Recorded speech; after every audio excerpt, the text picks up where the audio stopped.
भाई प्रमोद जी ने दिया, एक अधिवक्ता भाई का, उसके संतानों का निर्माता कौन था?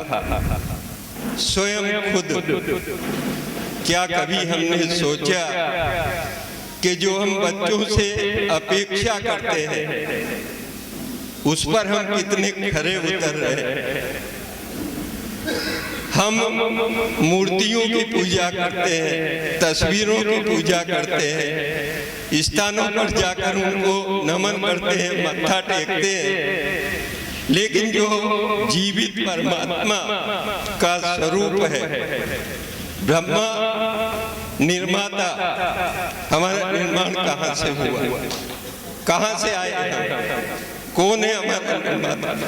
माँ के पेट में रहे 9 माह तक उसने अपना मांस, अपना रक्त, अपनी अस्थियां सब कुछ हमें दी और हमारा निर्माण माँ ने किया।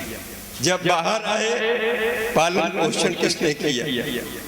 पालन पोषण करने वाली वो सत्ता जो हमारे सबसे नजदीक है और जो साक्षात परमात्मा का रूप है।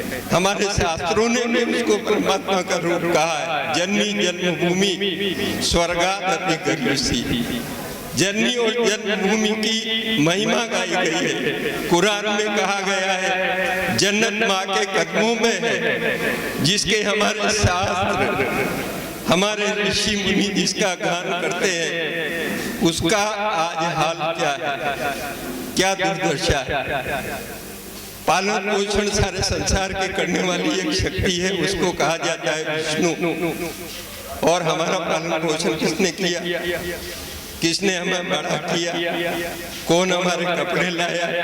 किसने हमारी किताबों की व्यवस्था की? किसने हमें पढ़ाया लिखाया? हमारे घर में हमारे विष्णु है।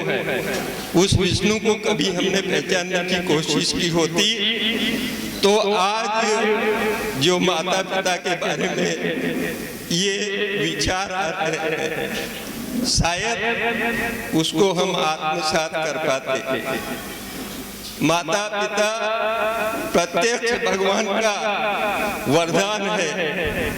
ये हमारे जीवन का अस्तित्व, जो कुछ बना, जो कुछ हम संसार में कर पाए, वो सारी क्षमता का विकास अगर माता पिता नहीं होते तो क्या संभव था?